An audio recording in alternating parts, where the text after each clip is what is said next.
game, hoping the Bears could pull it out, but unfortunately they did not. And now it's the Rams and Seahawks for whoever goes to the Super Bowl. NFC Championship game, Rams, Seahawks. And I just wanted to make this short video because it seemed important to show just how strong our defense or our division really was. Our division was incredibly strong with the Niners, Seahawks, Rams. Cardinals weren't really strong, obviously, but by and large, you got those three teams in your division. That's a tough division to win, guys. And the Niners, they went out there and did their best, but they came up a little bit short. I think they had around 20 players injured over the course of the season. It's just crazy, guys, to see where these Niners ended up compared to the two other teams that were in their division that are playing to go to the Super Bowl. It says a lot about the Niners' toughness. It says a lot about their division.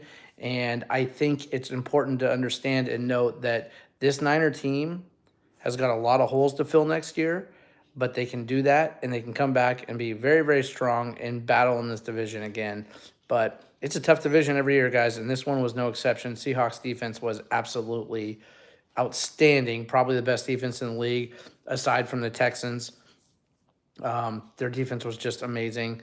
The Rams played pretty good football all year long. They had a little bit of a downspout there for the final, I'd say, 3 or 4 games where it looked like they were kind of out of sync a little bit, but apparently not enough.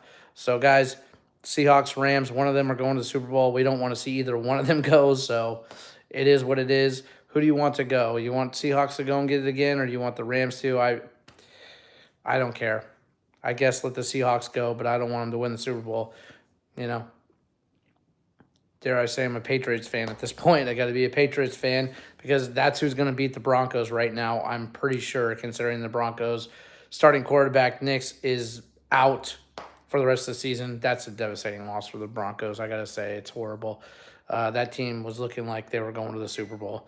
But who knows? I could be wrong. Maybe the Broncos will still show up. Defense will show up strong and get it done. We'll see. Either way, whichever one of those teams goes to the Super Bowl, that's the team I'm a fan of, and I'm really hoping that happens. I don't want to see the Rams or the Seahawks get another Super Bowl win. Anyway, guys, just food for thought.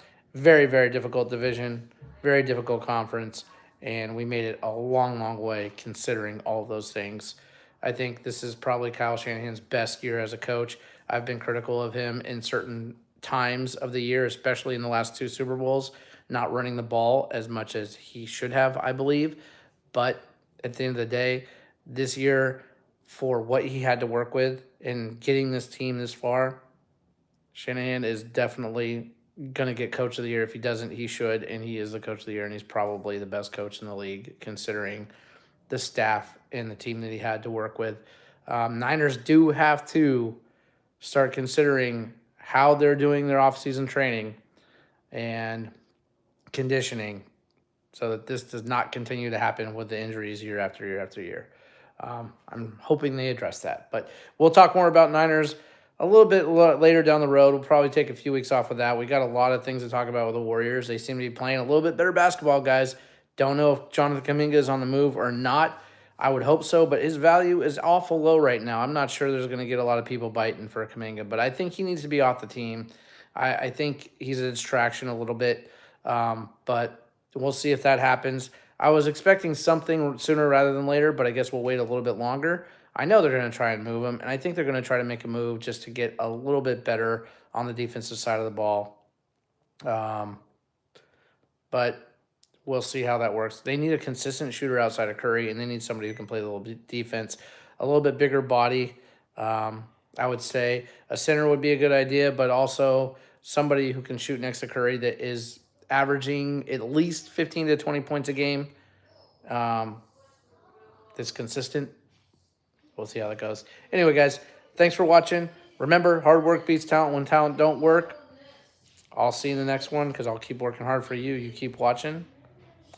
Let's talk Warriors on Wednesday. See you then.